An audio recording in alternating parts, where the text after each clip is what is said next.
and Culture Scrutiny panel. First thing to note is during the meeting, all participants will be in control of their own microphones. So please make sure to turn your microphone on. There's a little button at the front for our guests, so just turn that on, otherwise the people listening at home won't be able to hear you. And remember to turn it off when you finish, otherwise it plays some weird games with the acoustics. So all reports are published as part of the agenda. I know we've not got a huge number of reports today, mostly just the presentations. We were due to have a report on nighttime economy, but the cabinet member wasn't available to attend, and we wanted to get the police in to talk a bit about that. So that's going to be moved to the next meeting. So I hope that's okay with everybody. But we will be getting that item. And then if we go on to the first item of business, which is apologies for absence. So yeah, I've had apologies from Roshan Hannan and Councillor that, and I think that's everybody is here and present. So thank you all for making the time to be here. Are there any declarations of interest from anyone in the room? Yes, Claire? This is in my register of interest, but I'm on the board of GS Plus, which had a sponsorship arrangement with Woolwich Works. Yes. Okay, perfect. I don't know, maybe I should declare that I was also on a board member for GS Plus when that decision was made. So 2 declarations of interest there. And we go on to item 4, which is minutes from the last meeting. The minutes should be in your packs. Hopefully you've had a chance to read them, but are we all happy that they're an accurate record of what happened last meeting? I see some nods. Okay, great, thank you very much. And then we'll go on to the main item for this evening, which is the presentations from Punch Drunk and Woolwich Works. As we've got Punch Drunks ready to go, if I could invite you to sit along the front, that would be fantastic. And when you speak, the cameras will come your way, so be warned.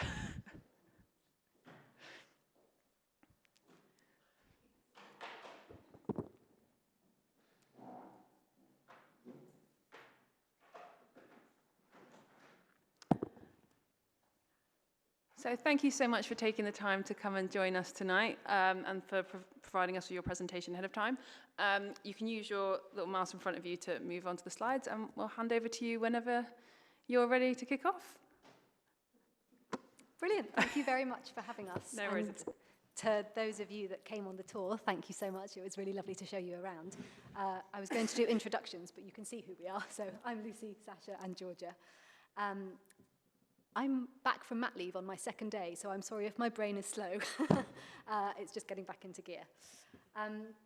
So what we thought is we'd give a brief overview of the deck that we'd provided, but I might kick off with just a bit of an overview of the company as a whole, and then Sasha and Georgia can go through some of the highlights from the deck. So Punch Drunk was founded in 2000 by our artistic director, Felix Barrett, so this is our 25th anniversary year. Felix really wanted to create work that wasn't like a normal theatre. He didn't want audiences sat in seats just passively receiving the entertainment. He wanted the audience to be on the stage and to be given agency and feel like they were in the heart of the action. So in many of our shows, audiences are free to roam, huge sets with hundreds of rooms, which some of you have seen. And the idea is that with that agency comes a totally different theatrical experience. So when our shows work, our audiences don't say, oh, you'll never guess what I saw last night. They'll say, you'll never guess what happened to me. And in our experience, that has a much longer lasting and transformative impact. I think by igniting that different part of the brain, that's a great part of what motivates us. And although we're a theatre company, we've worked across the cultural spectrum. So we've worked in television, in gaming, VR, with music and the fashion industry. But at the heart of what we want to do is make audiences feel like they are the hero in their own movie. In order to do that, we don't need theatres, but we need amazing spaces. So we've worked in disused barracks, Royal Mail sorting office, and 3 gorgeous Grade 2 listed munitions factories. And we've described our work really as site sympathetic. So when we find a building, we stand in it, and the creative team will respond to that. And it's always been most successful when we can be site sympathetic to the wider community that we're in. So if we can really authentically and holistically engage with the community, that's when our best work happens. And it's a really symbiotic relationship. We benefit and our shows benefit from the expertise in extraordinary spaces, The local community hopefully benefit from opportunities we can create, new life being brought to the buildings and indeed the area, and an influx of audience. So Punch Drunk has over the years developed a placemaking reputation, and it's why we began our conversations with Greenwich, I think, initially. If I give you a brief example, a couple of weeks ago, Sleep No More in New York closed. It was one of our longest running shows. It ran in New York for 14 years. And when it began, we were opening on a pretty derelict street in Chelsea. No one really went there. There was one pizza joint where the very kind owners would offer us free drinks because they weren't doing so well and hoped with the free drinks we'd buy pizza. As we closed, they have 3 outposts, all with a Punch Drunk mask above the door as a totem of good luck. And the street itself now has art galleries, boutique hotels. Zaha Hadid designed a building behind, and it's really transformed, and a large part of that is because a local workforce were invited to a part of Manhattan that they wouldn't otherwise have gone to, and we invited culturally hungry audiences who would queue up to see the show. So as I said, almost 10 years ago, I think that was the basis for our conversations with the Royal Borough of Greenwich, and it was a really exciting time for us to be meeting with a borough who were placing such importance on culture. We all know the statistics, I'm sure, that for every £1 spent on a theatre ticket, £1.40 is spent in the local economy. And it goes beyond just finance to, mental health, well-being. So to be in a borough that recognises that has been incredibly great for us. Alongside a drive to create these transformative experiences and embed ourselves with the local community, we're also driven by a desire to break new ground. Punch Drunk is considered a pioneer of immersive theatre. And when we started, it was definitely very nascent, and now it's one of the fastest growing global economies. In 2020, it was valued at $61.8 billion, and I know a new report is coming out this year, which I suspect will show that it's even higher. So this desire to create experiences that no one has had before is really at the heart of what we do. And reading your culture strategy and the vision for 2030, we know that the borough shares a really high ambition, so it's fantastic to be here. It also means, having Woolwich as our home, that we've been able to really deep dive into this longing for cutting-edge innovation. Firstly, we've been able to lay down roots. For the first 20 years of Punch Drunk's life, it was one building, one show, and usually we had that building really temporarily. So to actually have space in which we can put on shows, invest in R&D, really focus on exploring new formats alongside existing ones has been incredible. And the sort of response to that is really fascinating. So we did the Burnt City, which was a mask show, a format that many people knew, but we've just done a show called Viola's Room, which was a new format for us, and 72% of that audience hadn't been to see the Burnt City. So it's really exciting to see that new formats encourage new audiences as well. And I think for us, the most critical thing is that we've been able to develop really strong relationships with the residents, the businesses, and the educational bodies. We aren't anymore the enfant terrible of theatre. We're more like the elder statesmen now. So I think we feel that it's really important to share our knowledge and sort of undertake a skills exchange, really, where we can impart our experience and learning from the past 25 years and hopefully help to create the next generation of immersive practitioners.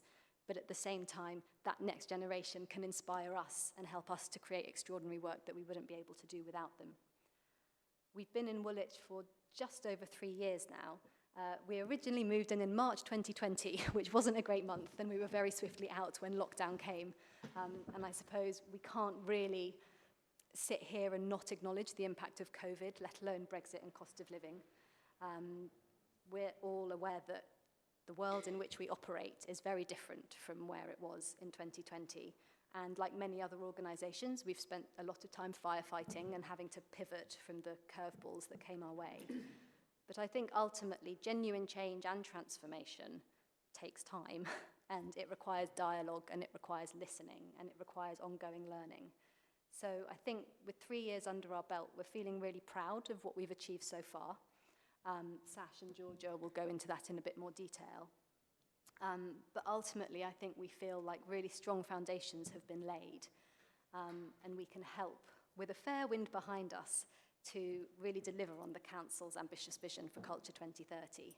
I think together with the Woolwich community and beyond, we can achieve something so much more than the sum of its parts and hopefully place Woolwich firmly on the map as a cultural hub of creative excellence and immersive innovation. I'll pass on to Sash now to go through some of the highlights from our time here so far. Thanks, Lucy. So, as Lucy said, we've been in Woolwich for 3 years now. For 2 of those years, we had the world premiere of The Burnt City running across the whole building. And we've just closed Viola's Room, which, as Lucy said, was a brand new theatrical form. And it was a narrative audio-led journey through a maze of corridors and rooms, which we're now planning to take on elsewhere. So we're in stages of planning its future life. In addition to these shows, we've opened our building for workshops, masterclasses, talks and tours of the Burnt City set, and we're in the midst of planning, developing that programme of work, constantly coming up with new ideas. At the moment, we have gone into an intense period of, it's a sort of hive of activity of different groups of teams of people working. It's an intense period of conceiving new projects, doing some R&D, workshopping things, finding new partners to work with and developing work. And since moving in October 21, we have had 300,000 audience members come to Woolwich. 70% have not visited Woolwich. 70% of those audiences have not visited Woolwich before. And 30% is identify as first-time theatre goers, which is really unusual for a lot of productions. We've offered discounts and free tickets to borough residents on all our public events, subsidised in excess of 200k by Punch Drunk. We've also tried new initiatives on Viola's Room. We tried Pay What You Can. We had a sort of Black Friday sale. It proved incredibly popular, so it's something we'll definitely do again. We've had some high-profile attendance. We've had people like Anna Wintour, FKA, Twigs, Abba's Bjorn came, Johnny Flynn, Kate Blanchett, Colin Hanks, Kerry Russell, Neil Patrick Harris and Ray Fiennes, to name but a few. And we're continually connecting with high-profile people that are with the company, either existing relationships or building new ones. And just from an employment point of view, we created a total of 538 jobs. 25% were borough residents. Total salaries were 9.5 million over those years, and the total freelance fees on top of that was 3.5 million. AVA, it has been in excess of 4.5 million. We think the Punch Drunk's reach over 600 million.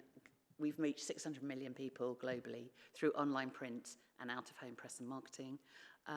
We've had major broadsheets have reviewed or featured Punch Drunk shows in Woolwich, and we've had items on Channel 4, BBC Radio 4's Front Row, BBC London News, as well as national radio features. And we hope to continue that work. And we did a documentary for Sky Arts called Punch Drunk Behind the Mask, which aired in February 23.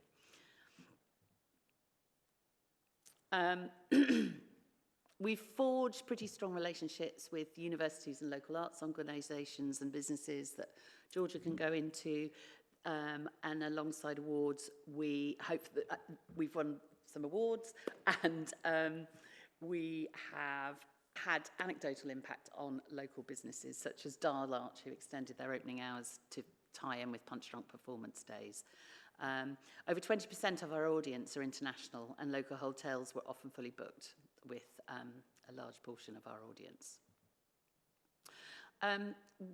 The amazing building we're in, we've invested over £1 million directly in the renovation for the new home, which has enabled the buildings, Building 17, which is now the cartridge factory, and Building 19, which is the carriage works.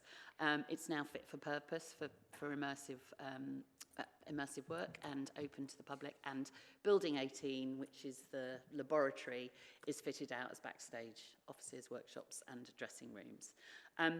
The maintenance of these buildings, we've been continually maintaining them, and we've invested over £307,000 to date.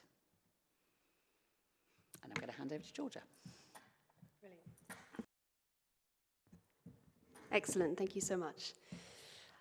Alongside all of this creative work, at Punch Drunk, our vision has been clear in which it is to establish our new home as a hub of creativity, inclusion, and meaningful opportunity.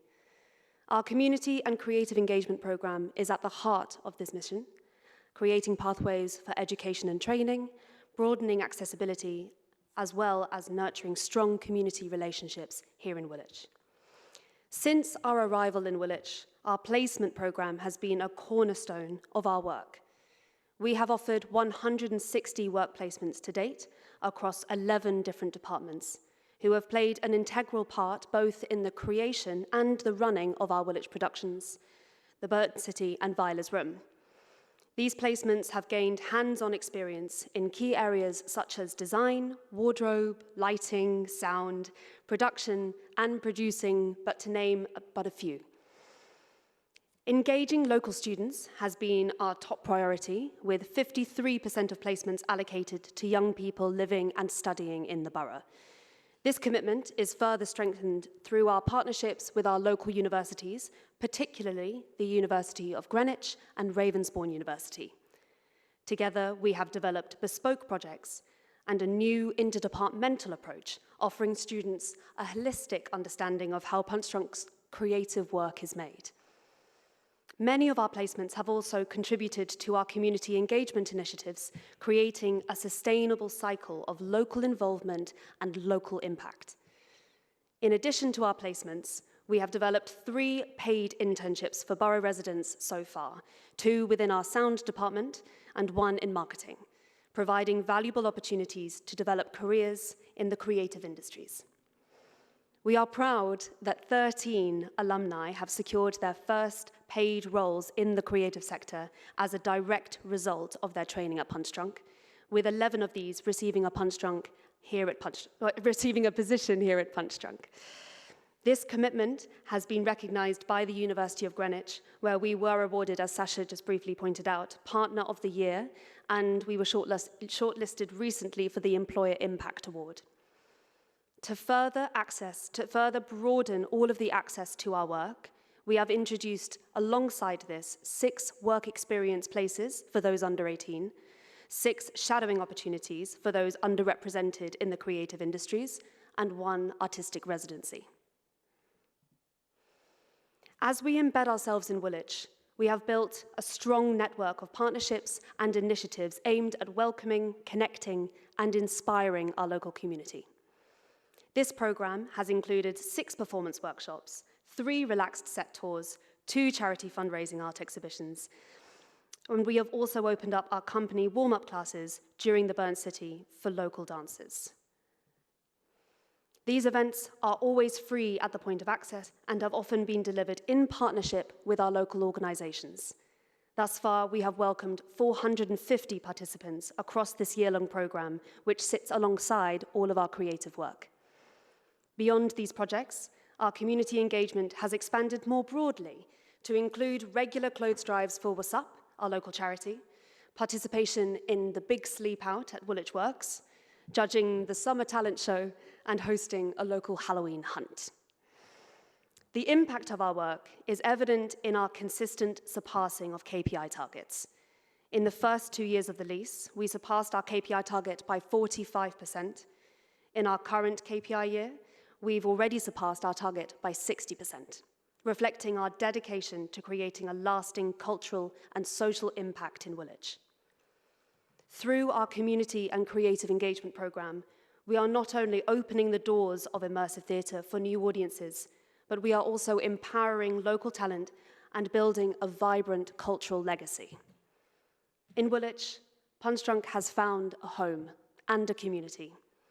As we look to the future, we are committed to deepening our connections, expanding our work locally, and ensuring that the foundations we have laid continue to inspire and uplift for years to come. Thank you so much, and please let us know if you have any questions. Thank you so much for the presentation. It was really, really fascinating and really interesting to hear of all the work that you've done. And so I will open up to the panel. Do we have any questions? Yes, Simon? Yeah, just one question. Thank you very much for the presentation. Very interesting. Unfortunately, I couldn't make the tour, but I know perhaps another time. I'm just wondering, in terms of the KPIs, are those available for us as members to see, or is that something we can, or is that I imagine so. commercial, or is it under a commercial sort of arrangement with the council? I think we've created a KPI report. I'll double check, but we have KPI reports it's assessed every 2 years. So we've got one full one and one midway one. I'll double check that they're accessible, but if so, we can send them afterwards. But I'm pretty sure they were sent to the council for you guys to see. Perhaps it's more a question for the chair, if that's available. Yeah, Yeah, absolutely. We can take that Thank away and work with you and see if we can get that circulated around to the group. Any other questions? Yes? Sam?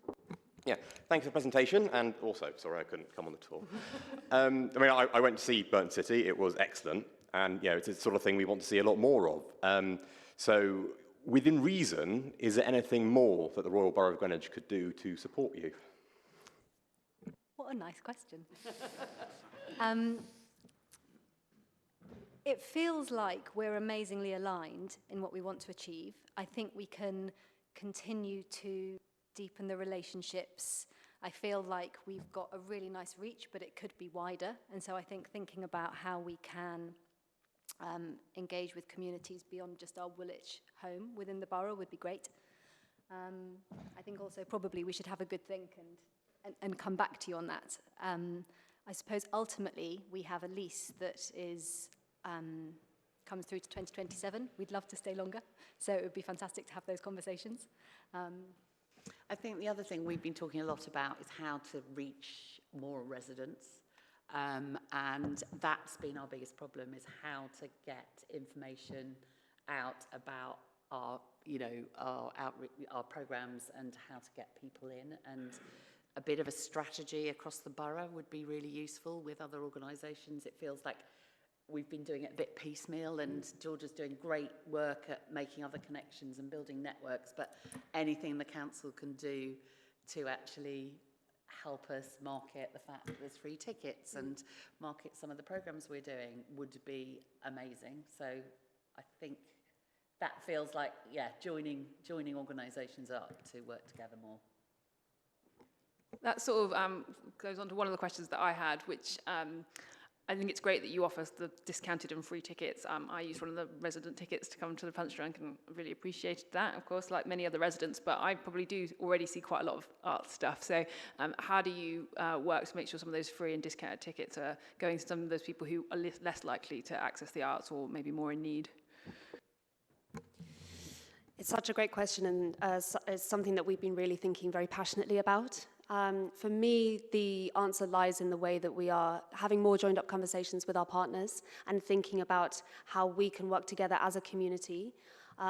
For us, there's been something really brilliant about thinking about who hasn't even heard of Punch Drunk before, who doesn't think that theatre's for them, who has never seen an immersive piece. For me, that is the most exciting audience, and that is where a lot of our energy has been lying this year in particular, thinking about how we can forge new partnerships. We're right at the beginning of, 3 years has been such a brilliant time, but for us, it very much feels like we are laying the foundations for a much stronger and longer future in the ways that we are reaching the new audiences, particularly those who really don't see theatre as a space that is welcoming for them.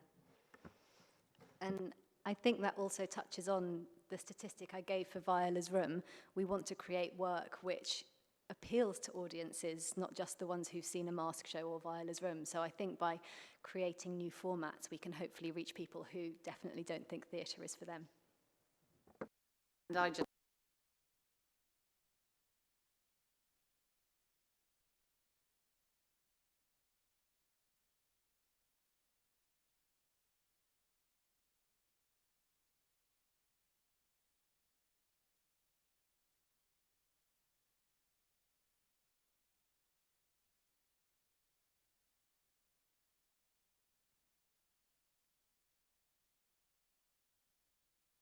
Well,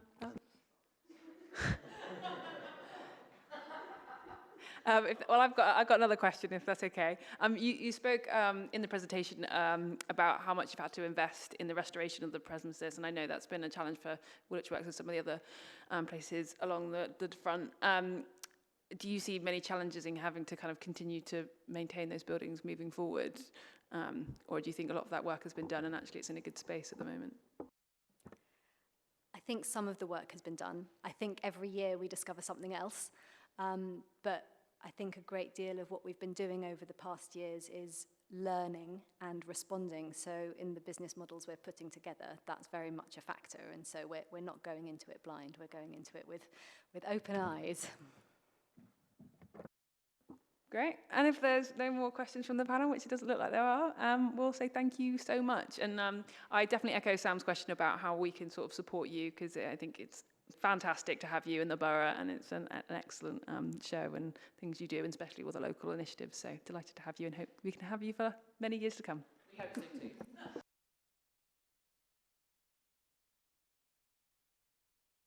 Right, we're back onto the technical difficulties from earlier.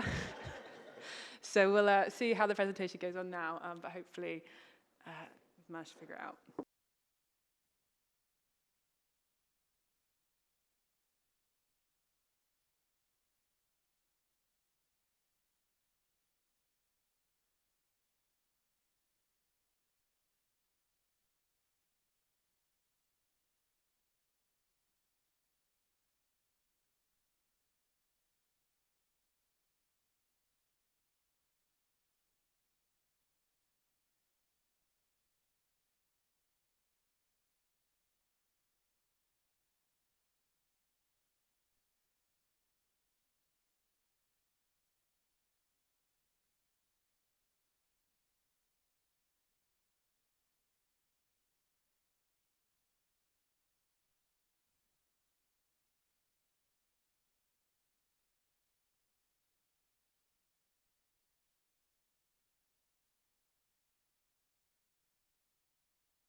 Okay, we seem to be up and ready to go. So thank you so much for coming along, Woolwich Works. And like the previous presenters, just tick along and thank you. Yes, so get started whenever you're ready. Lovely, thank you very much. Good evening, I'm Nick Williams, I'm the director of Woolwich Works. This is Alison Thistlewood, our head of marketing. Just so everyone is aware, Woolwich Works is the trading name of the charity, the Woolwich Creative District Trust, just so that everyone is clear on the legals and governance. I'm going to talk a little bit about what we've been up to. I think it's useful to just bring people up to speed to what's been going on at Woolwich Works, and I think articulate some of the sort of transformational change and activity that we've been seeing over there over the last sort of 18 months. So, you know, just a very brief overview for those that are not familiar, but we are a sort of presenting venue across a whole range of different performance techniques, sort of music, comedy, dance, theatre, festivals, increasingly food-led and cultural events and workshops. We also host a whole range of sort of community activities that are nothing to do with the arts, whether they're blood donations or life events, kids' parties, community meetings, as well as hosting the polling station, which happened a few times last year. We were originally set up with a big focus on being a rehearsal space, and that actually happens across music, dance and theatre, and some very big names there with the Royal Shakespeare Company, English National Opera, Chineke Orchestra, who are resident with us, and I will tell you a little bit more about those in a second. And delightfully, Strictly Come Dancing, we had Sarah Hadland and Vito Coppola with us in the autumn. We were not allowed to talk about it whilst the show was on, but they were with us for a significant chunk of that autumn programme. Let's just move on to better to show rather than tell, but some of the faces, whether it's sort of Dara O'Brien or Paul Chowdhury or Phil Wang in our sort of comedy program, Theo Cross there, who was one of our headliners for Brassworks, and Jay Rayner, who is coming back for an 80s jazz gig in April, which I think will be a lot of fun. But it's a good sort of representative balance of the public-facing program. Some key information. So calendar year last year, we sold just over 45,000 tickets. We put some footfall counters in because we have a lot of free activity that is not ticketed. So we wanted to get a sense of the numbers of people through the doors. So they went in on the 19th of July, and up until the 12th of January, we had 119,000 people through the doors. Obviously, that's got another quarter to go, but it is a very significant sum of sort of footfall through the building. And then our commercial income has grown by 52% from 2022-23 to what we're projecting for this financial year. So there has been quite a significant change in both public engagement and our financial circumstances over the last 18 months. Move onwards. Just a sort of few highlights there of individual events, bearing in mind we have a capacity on site at any one time of about 3,000, depending on where we draw the lines. These are some of our very well-attended events that happened last year that were free. So in early March last year, Nike brought their Wellness Festival to us. That was a touring festival that went on to Istanbul and Tokyo and all sorts of places after it had performed at Woolwich, which ran sessions throughout the day. If anyone was lucky enough to get a ticket, they were oversubscribed substantially. We ran the Woolympics at the beginning of the summer, which is our sort of silly, fun sports day, where we worked with GLL and other local sports organisations to have a go at different sports that featured in the Olympics that were perhaps not your standard. So all throwing events were covered off by the international pie throwing competition. We had breakdancing, which became notorious in the actual Olympics, but there was an opportunity to have a go at breakdancing, as well as pickleball and table tennis, and we had a rowing competition and all sorts throughout the day. We ended the summer with Brassworks, which was our joyful celebration of brass music. It started with a parade from General Gordon Square as we processed down through Woolwich, through the Arsenal down to Woolwich Works, where we had an afternoon of a very eclectic range of brass performers. And about 4,000 people, we think, were involved in all of that day.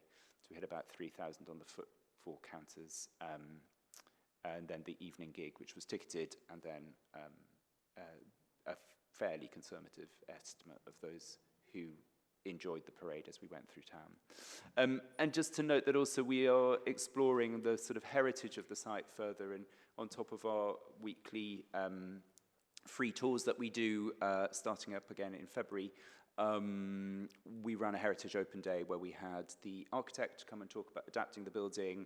We had the University of Greenwich provide someone to do a talk on the history of the performing arts in Woolwich.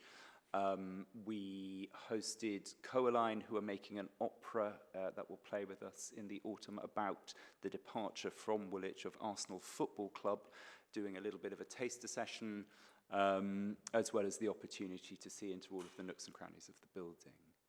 Next slide. And then just a few others. Live at the Works is our regular comedy night. It happens 3 times a year with some very big names. It's very, very busy for those that have been. We hosted 3 iterations of the Black Eats Fest, which was new with us last year. Again, very busy events throughout the summer over the weekend. Our Christmas was themed Gingerbread Greenwich, where we worked with 4 local schools to create a gingerbread-themed installation, which was in the cafe bar, and we hosted alongside our gingerbread grotto, where Santa himself met a large number of local children and their pet dogs. Again, better to show rather than to tell. I've just got to show a short extract of our Brassworks video, which gives you a sense of what we're sort of aiming for in terms of noisy, lively, busy, and entertaining.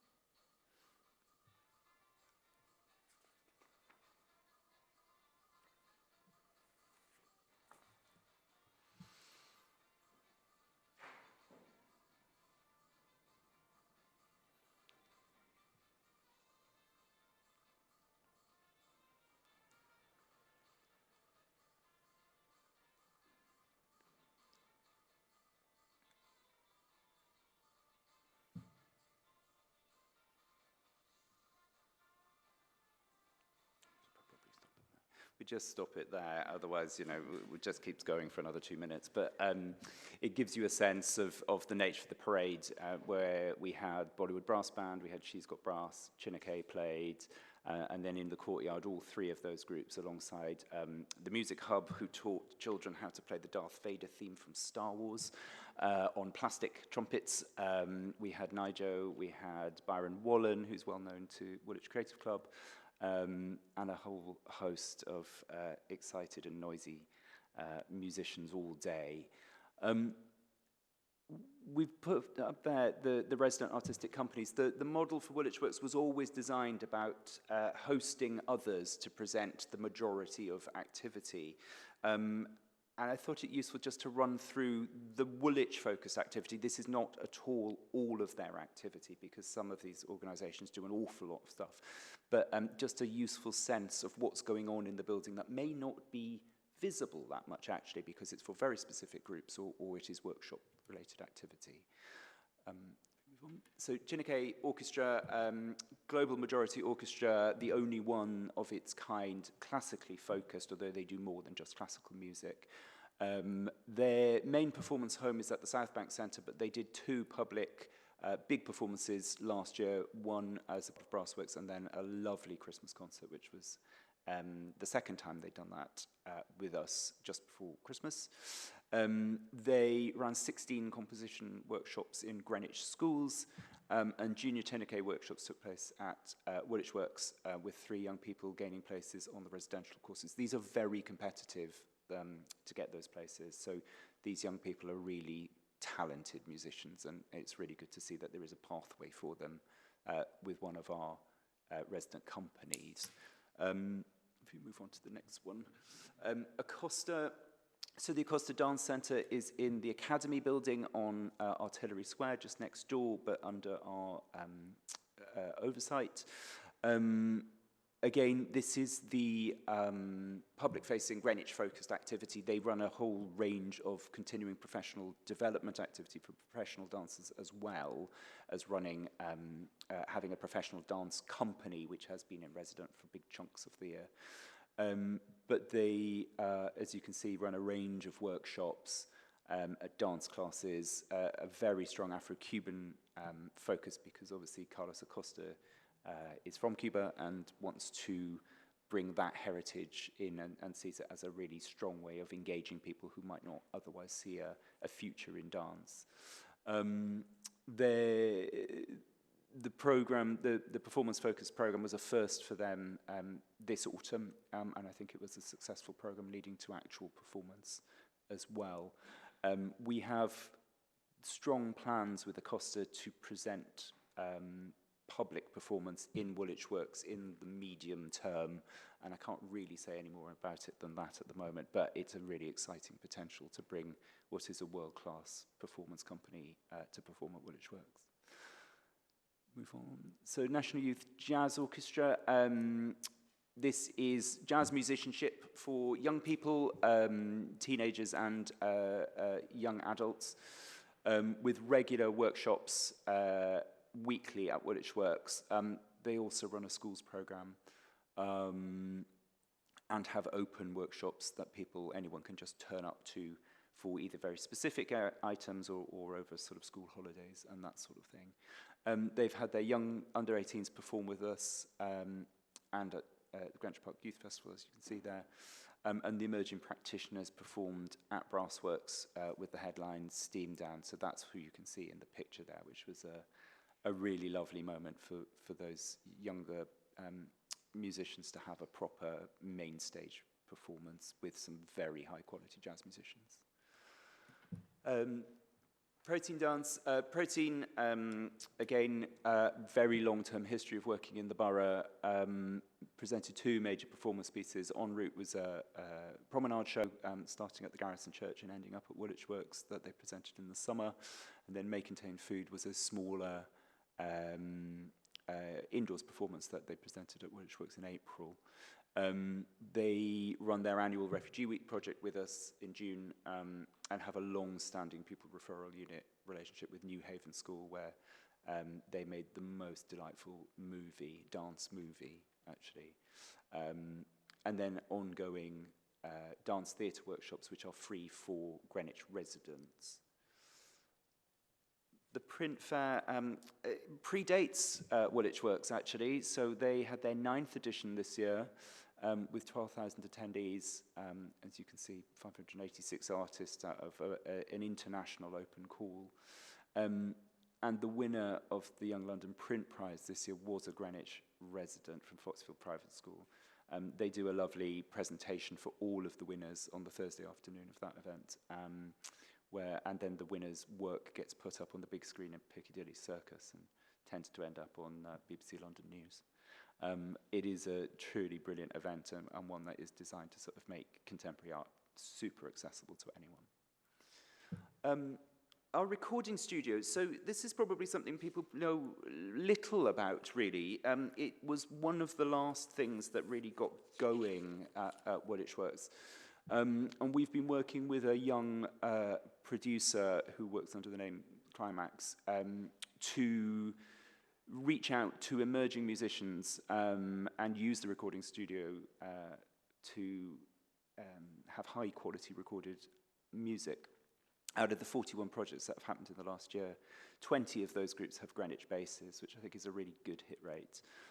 They've also participated in our workshop program, running activities, and worked with Nijo and the Levitation Orchestra on recording an EP in November, which I think is due to be published shortly. But it's the bit that is, I suppose, at the earliest stage of its journey in terms of activity. It is also available to community groups who want to use a recording studio as well, and we hope that that's going to take off a little bit more now that we've been having some interesting conversations with groups who have a strong desire and interesting projects to use it. I just want to talk a little bit about our commercial work. So this is our major income stream. As you may be aware, we are not publicly funded or subsidised in any way, so we have to earn all the money that we spend on our charitable activities. And so the commercial business has grown since 22-23 by 52%, and we're projecting about 1.9 million in income from it this financial year. And that's a growth rate of 29% from last year. Obviously, growth of that level is not a sustainable thing. We come up against diary issues, we come up against pure capacity and space issues. But I do think that the quality of the buildings and the offer that we make to those commercial clients is really recognised, and we are seeing, as a result, very strong repeat business. So we have clients coming in now in their 3rd year that they've booked, and some of those very big clients, like the Blue Earth Summit, are public-facing, and they booked immediately after this year's really successful event that happened in October. There are a whole bunch of others that are not public and that we are not to talk about because it is only for their own staff, their own community of interest, their own stakeholders. But we can talk about big brands that have used us, like Coca-Cola, who have been in 3 times in the last 12 months. We can talk about things like, NHS awards dinner that has come back for 2 years in a row and is likely to come back again. We can talk about cancer research, who have come 3 times. And then at the smaller end of it, we have a lot of repeat business from smaller charities who have conferences for 100 or 200 people, who find that what we have to offer is at a good price point that suits their needs, that is well supported technically, and it is very easy to get to because, as I said when we came on the tour, we are the best connected venue in London. Who else has 2 ferries? But it is true that that sort of connectivity piece is really important to the commercial business. The fact that you're in Canary Wharf in 6 minutes, the fact that you're 8 minutes from London City Airport on the DLR, that you're on Oxford Street in just over 20 minutes is really important and is a really major selling point for us. So just a sense of where we're going next then. This year, the public programme will further strengthen and expand. We have a strong families and children's programme over the next 12 months. The comedy program is expanding further. We have a number of work in progress events coming up, starting with Nabil Abdul Rashid on Friday. It is sold out, I'm sorry. And a growing music program. I mentioned Jay Rayner earlier, but it's an eclectic range of music that we'll be presenting. We're seeing strong demand for food events, which is a really exciting use of the courtyard, and an opportunity to sort of support a range of different smaller businesses often, and engage with a range of different cultures through food. We will see Brassworks return in September, and it is a totally joyful end of the summer. And again, the commercial pipeline is very positive over the next 12 months. We're seeing really good repeat business and really strong new business coming through. A part of that will be retendering our catering suppliers list as well, to make sure that we offer a range and an appropriate mix of catering opportunities. We have been expanding that on an ad hoc basis over the last few months, but this is an opportunity to go out to market and see who is out there and who might be a good supplier for us into the future. I feel like I've rattled through that very quickly, so I'm very happy to take any further questions. Yeah, that was really, really helpful and great insight into some of the work that you've been doing over the past couple of years. So over to the panel. Do we have any questions? Yeah, Councillor Fish, you're first. Yeah, thank you for the presentation. I think for me personally, it's been very nice to see the changes that have happened at Woolwich Works and the clear kind of, you know, the new renewed focus you've had, and that's been very pleasing to see. And I've enjoyed many events with you as well. One of the questions I had was, one of the previous observations by some members was that Woolwich Works didn't seem to know what it was for in the past. And my sense is that's changed, but I just wonder if that's your view as well. And if, you know, what you think it is, kind of what value it brings. And I've got another question, but we'll come back afterwards, yeah. Oh, sorry. Yeah, so, you know, I think, what is Woolwich Works? We are a live event space. I think I'm trying to avoid the use of traditional arts language to be as open and accessible as possible for an audience perspective, but also because I think it allows a freedom of thought around what we could be used for. So, yes, there's a very strong artistic level of programming, whether it's music or dance or theatre, but actually there's a fairly large amount of comedy. There's a lot of food. Wellness is a strand that sort of comes along as well. It feels to me that it's a place. It's a place for entertainment and leisure and whatever form that can take. I, at this stage, don't want to be too prescriptive because I still think we're trying to work through what works best. The sort of festival format that uses the courtyard as well as the fireworks factory space is a good model, actually. We think we know how to do that well now, and you know, everything from Blackheath or Woolympics or Brassworks all did that over the summer, and we will be operating in that format a lot more this summer. I think if you try and impose things on the building, it fights back quite hard. So that's one of our big learnings, that we have to work with the building and show off its architecture to support whatever we're showing there, rather than trying to crowbar things into it, because that's what it is. So that poses certain challenges, of course, especially for more elaborate physical setting performances, whatever that may be. But again, you know, they're not insurmountable. You have to think about it very creatively and sensibly.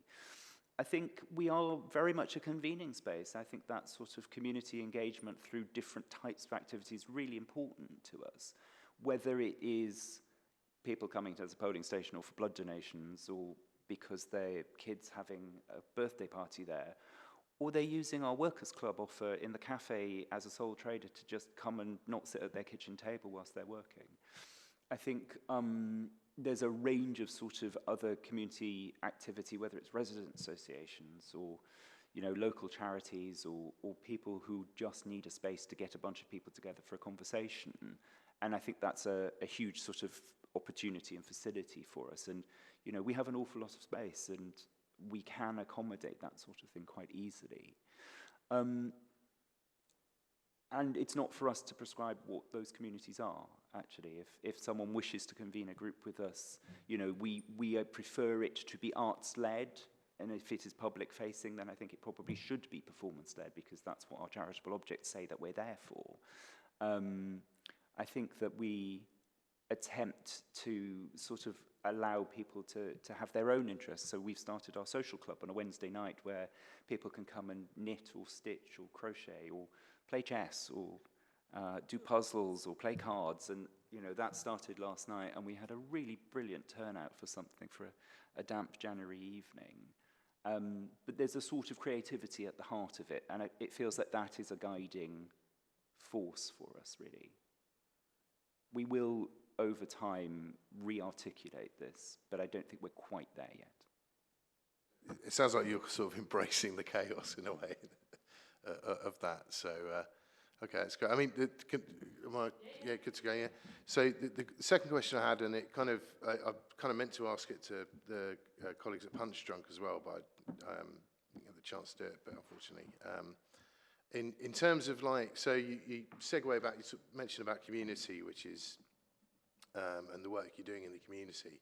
I'm just wondering what ideas you've got about encouraging participation in the arts and across the borough, and how you'd see Woolwich Works involved in that.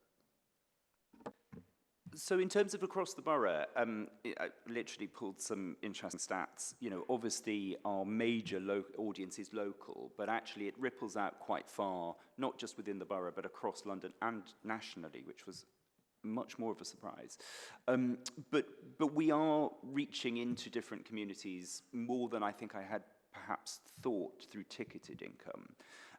So we do see people coming over from Eltham, from Thamesmead, from Charlton, but actually further afield as well, sort of right to the other side of the borough, sort of East Greenwich and Abbey Wood and all of it. So it's a really interesting sort of picture where we are starting to penetrate across the whole of the borough.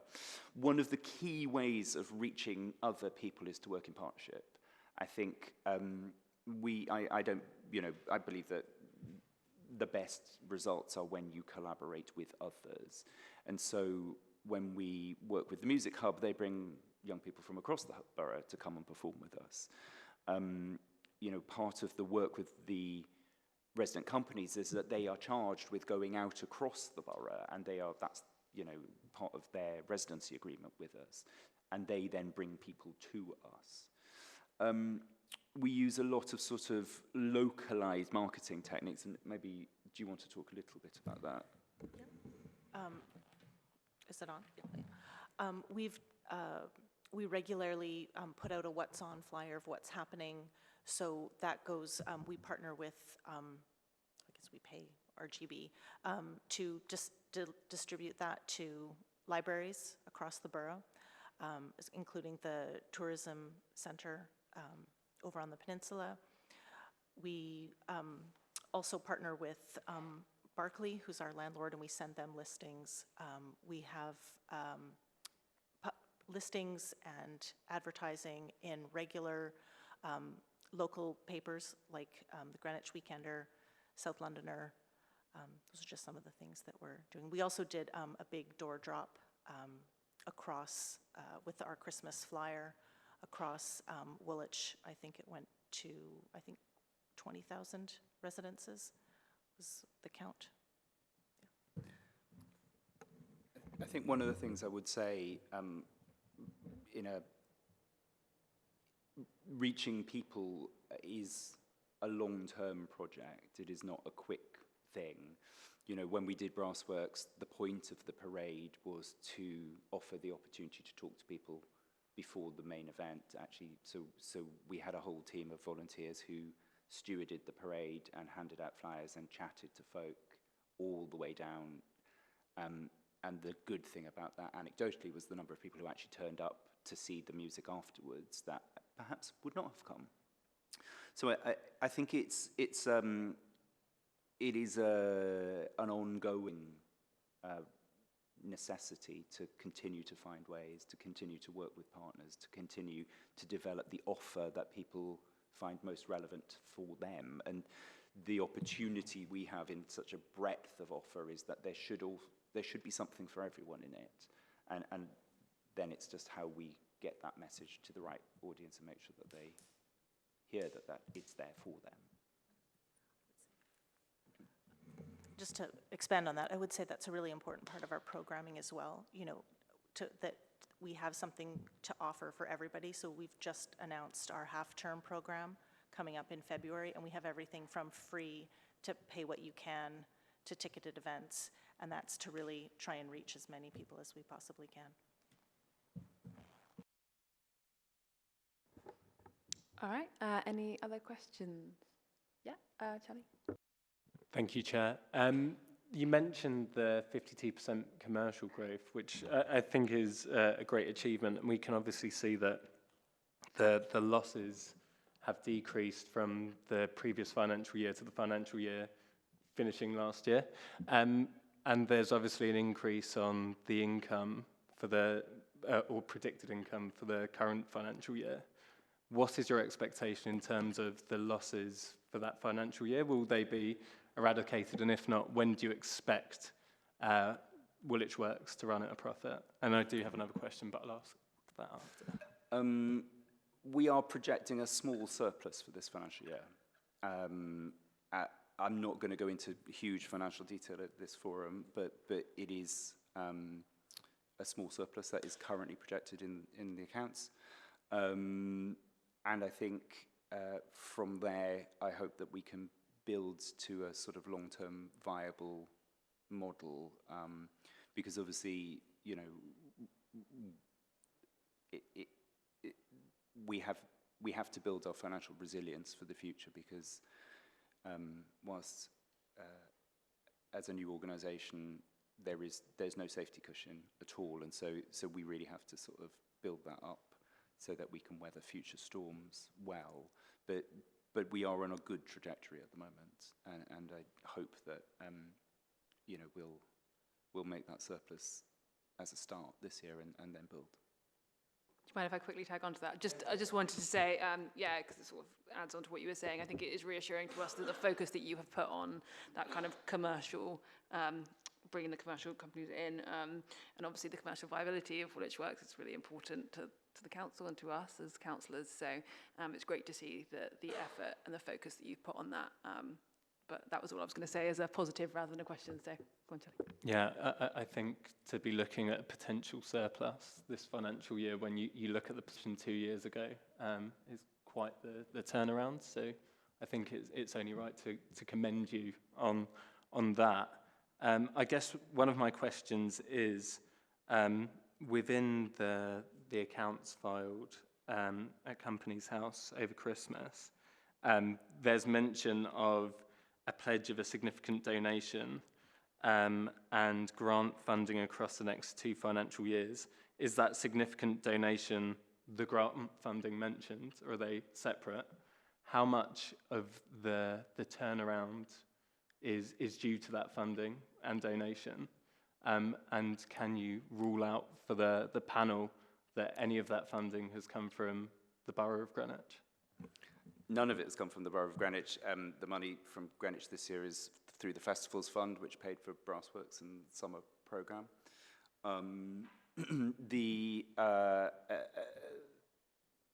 We are seeking to diversify our income mix to spread risk and make sure that we have a stable financial basis. I'm not at liberty to go into too much detail as to what that financial support is, but it is complex and multi-sourced, and it has been a major focus of mine to ensure that we gain stability. But it is not Greenwich Council money. Any other questions from the panel? No? Well, yeah, I just wanted to, one comment that I had, as I was just kind of Googling before this presentation, and it was great to see that actually some of the things going on at Woolwich came up a lot, and I think that wasn't the case a couple of years ago, and it was more about the negative side of Woolwich Works rather than all the amazing things that are going on. So I think that marketing is starting to cut through a bit more, and I do think we're hearing lots more positive things, so commend you on that as well. And if that's it, I think we can say thank you very much for coming in, taking our questions, and and thank you again for taking us around to see it. It's good to see it with our own eyes as well as hear from you.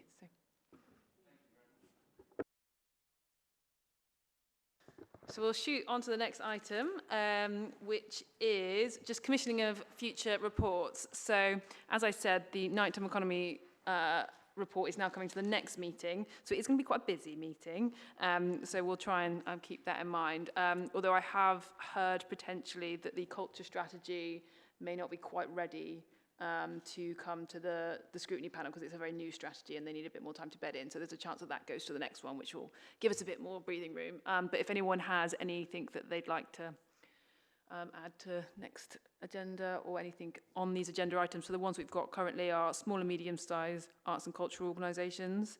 I think how we're supporting them as a borough. Community wealth building, and then that's a look at the 2022 strategy and an evaluation of that.